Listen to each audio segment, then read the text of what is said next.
So my videos about books have been getting certainly a warm reception, and people tend to like my kind of fair and balanced literary critiques and that sort of thing.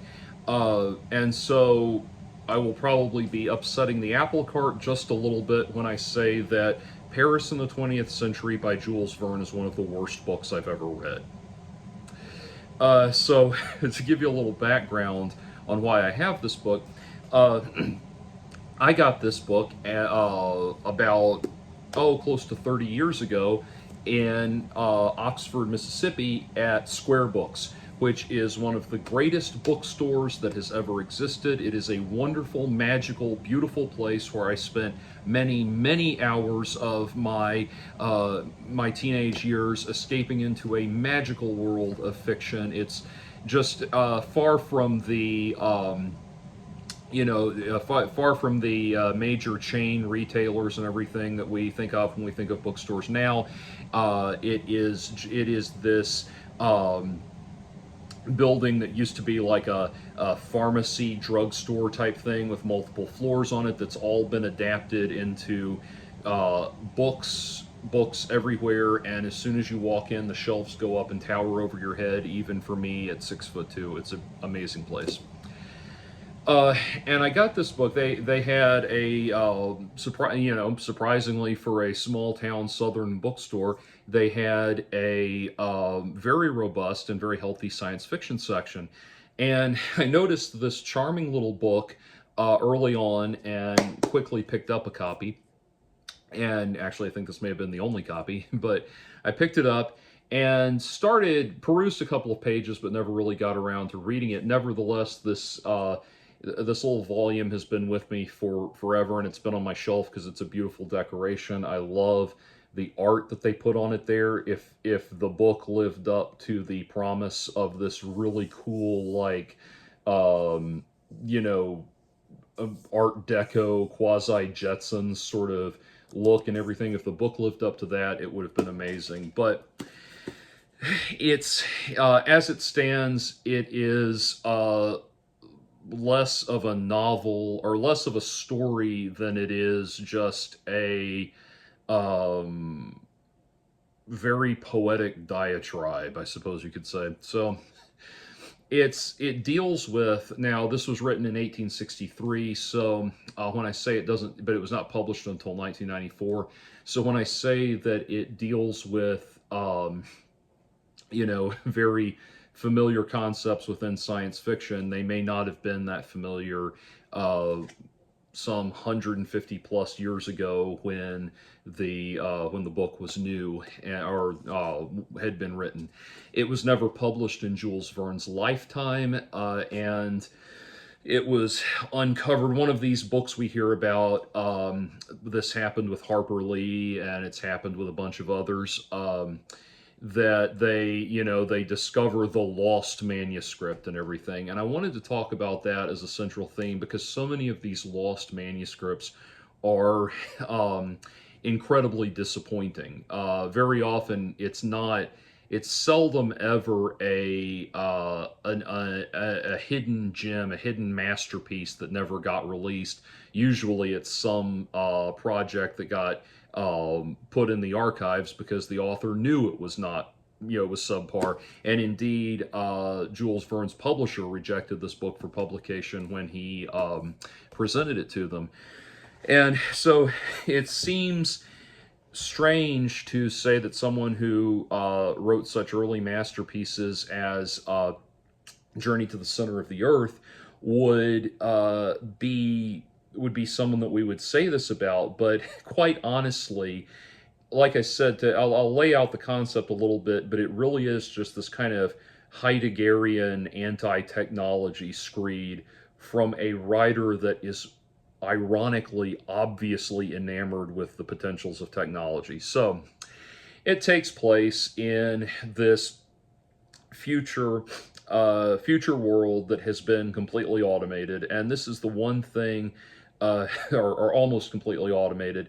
And this is the one thing you can say positive about the book, is that Jules Verne did in fact predict a number of eventual technological innovations that were that eventually came to transpire. He even predicts an early a primitive concept for the internet, which like George W. Bush uh,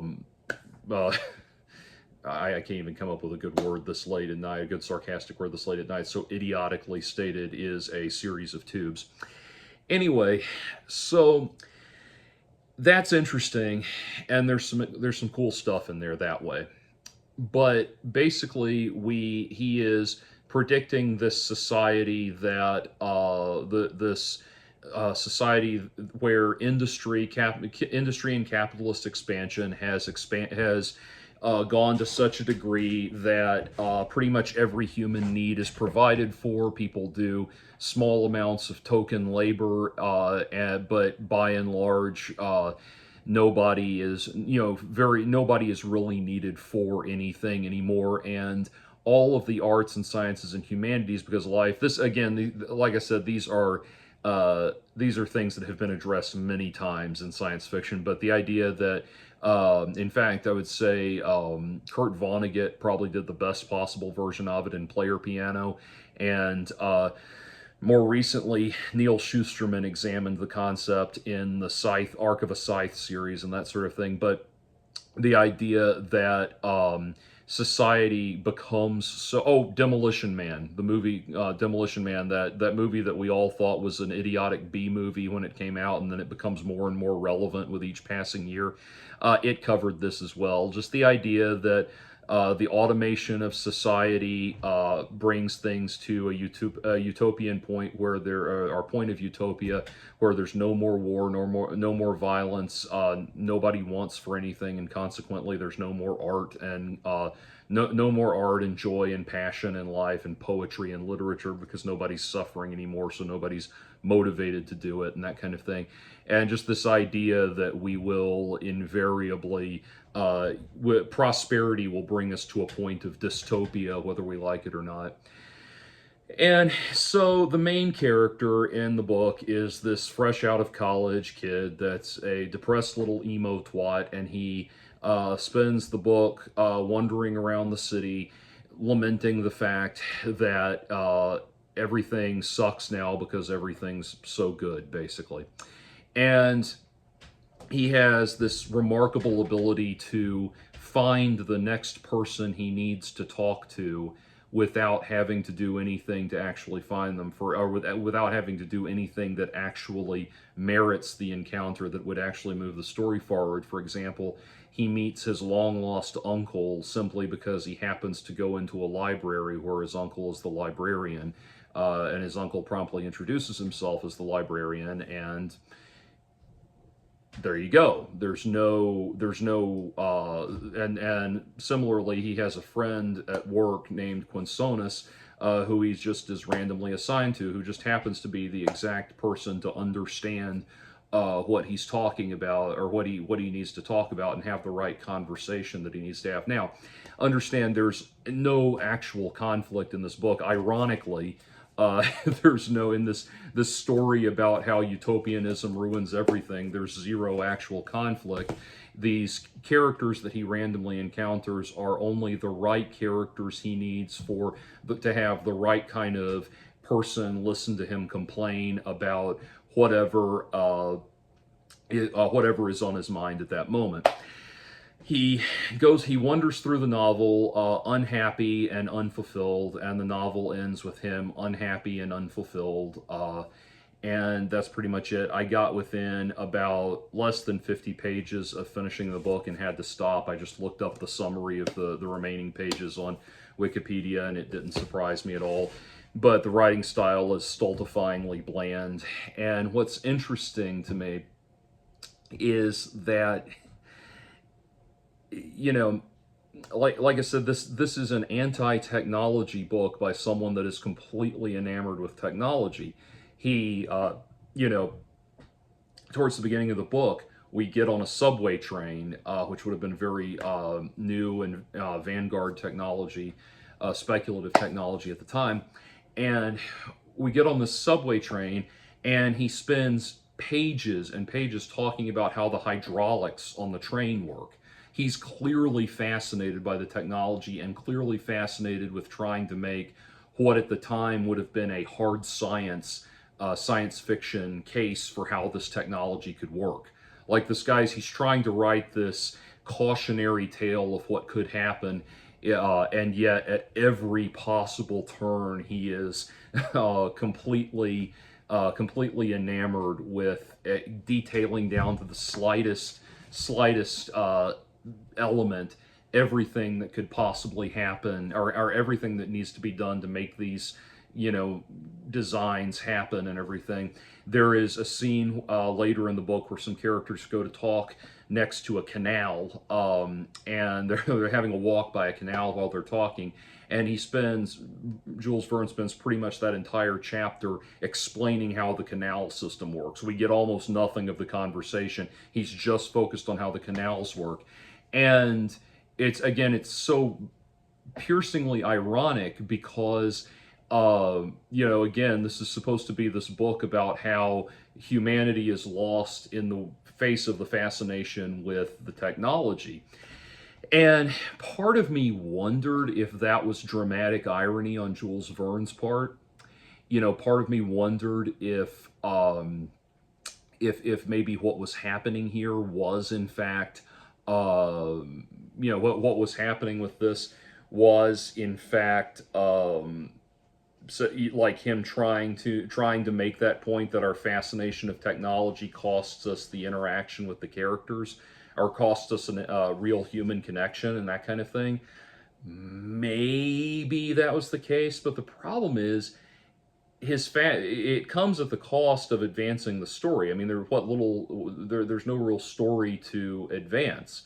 It's just this very maudlin, ongoing diatribe about how nobody appreciates the arts and humanities anymore because everything's so perfect that no one struggles anymore. And like I said, that message has been done done to death. And granted, Jules Verne may have been one of the first people in literature to explore it, but by the time the book was published, it's been explored very much to death by so many authors with so many more compelling and engaging narratives to tell. So the book itself did not it really had nothing at all to offer in terms of appeal, and which is a real shame because the one thing it hinted at was a very rich, high-tech, retro futuristic world. Now, granted, Jules Verne was not writing retro futurism at the time. He was writing what his world would look like advanced into the future. So it's not, we can't really blame him for not capitalizing on that. But that was the one thing that I thought was neat about the narrative, as he described this, I really was imagining something like Rapture in BioShock, something like that, like a really cool retro futuristic environment like that. But great pains are taken in the novel to tell us how much we should hate living in a society like that. And by the way, BioShock would be another example of this kind of utopianism, utopianism perpetuating or fomenting human misery in that way.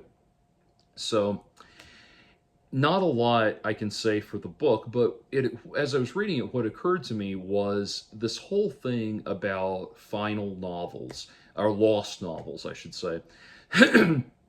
Again, it's like, for years, if you followed in the press and the rock underground kind of news circuits and forums and everything, as I'm given to do, for decades and decades, there were all these rumors flying that Courtney Love, that basically there are all these unreleased Nirvana tapes, and people wanted people blew that up in their minds to think that Courtney Love has been sitting on an unreleased Nevermind Part 2 all these years and is not releasing it for whatever reason. And that's very, I mean, that alone is fairly ridiculous. But as those unreleased tapes have come out, there was one good song. The song "You Know You're Right" was good, and that was an unreleased gem from the In Utero sessions. And then everything else was, little clips of unfinished ideas and one or two demos that didn't really go anywhere and that sort of thing. Nothing that nothing that lived up to nothing that lived up to the Bleach album, let alone Nevermind or In Utero. So that's kind of, I think, the case with a lot of these lost novels. We want to, the files, the bibliophiles for various authors will want to get on that and read whatever they can get their hands on, and certainly certainly it can be of interest when it's part of an ongoing series. Like when Douglas Adams died, he was working on another Dirk Gently's Holistic Detective Agency novel, and I think it's a real shame that we only got 2 completed Dirk Gently novels. A finished third novel would have been great. It would have been even better to get a finished new Hitchhiker novel, although I don't know what he could possibly do with it at that point, after Mostly Harmless. But anyway, this thing seems to keep happening. People are clamoring for the lost. Some hidden manuscript is found, and people start clamoring for it, irrespective of the creator's actual wishes. And it may well be that they don't want that to be remembered as part of their overall catalog of works and that kind of thing. It's kind of like The Onion had an article about finding an unreleased Shel Silverstein manuscript, and it begins with, "Now we are certain that Shel Silverstein would have wanted this published because we found the manuscript locked in a safe at the bottom of a lake behind his house." And sometimes, once in a blue moon, there's an unreleased thing that lives up to the hype. For example, I was going to do a list of my top 10 favorite country albums soon, and one of them is going to be, it's a crossover album, but it's Rebel Meets Rebel, which is David Allan Coe and Dimebag Darrell. David Allan Coe and Pantera minus Philip Anselmo got together to make this one-off record, country metal record, and it is, in my opinion, one of Dimebag's greatest records, one of David Allan Coe's greatest records.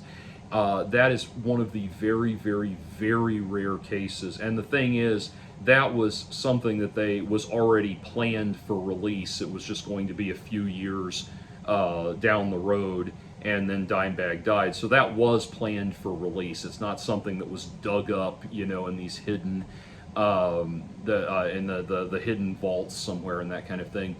Prince has done albums where he's put together entire albums and shelved them and put them in the vault, so that there's potential there. But by and large, we just need to accept that this thing of getting a hold of the lost manuscripts really doesn't yield anything positive, or not positive. I should say it doesn't yield anything fulfilling. Now, the only one case where I can think of it yielding something fulfilling is, in general, the works of Kafka.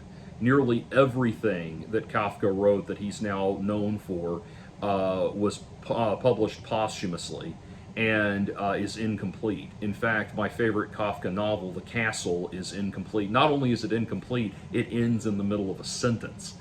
And there is the ending of what The Castle would have been, a most likely the ending that would have gone to The Castle, has been circulated in literary circles. Like, people who knew Kafka knew how it was going to end, and so we have a concept of it that makes sense.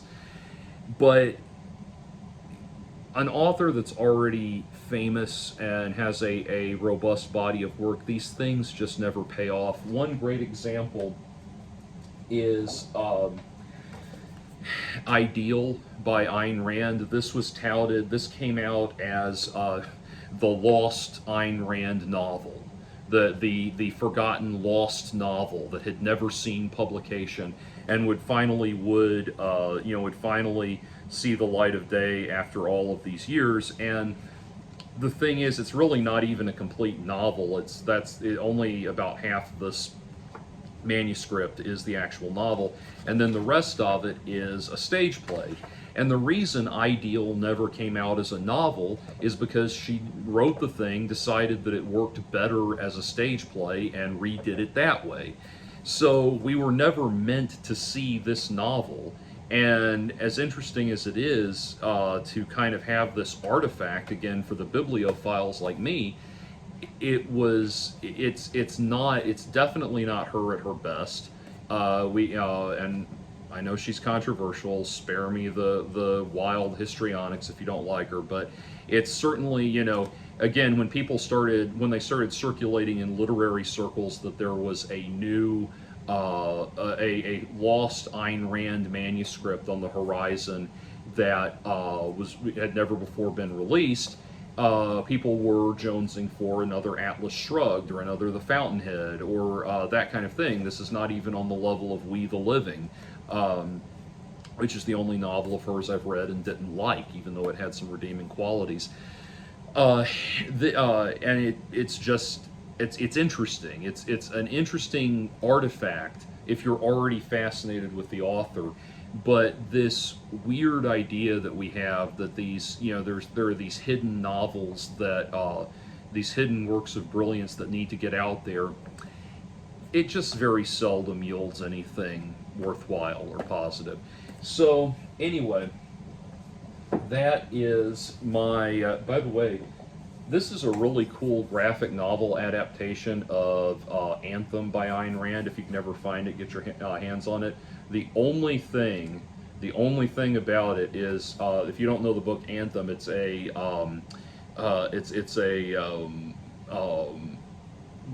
story about a dystopian future where personal pronouns or individual pronouns no longer exist, so people don't know what I and my and all of those things mean. They only know us and our and that sort of thing. And so in the story, it slips. Whoever recreated this slipped up and had the main character use an individual pronoun instead of a collective pronoun before that character knows what those are. But anyway, it's a neat artifact if you can find it. So those are my thoughts on Paris in the 20th Century by Jules Verne, and on the forgotten, lost manuscripts and stuff like that.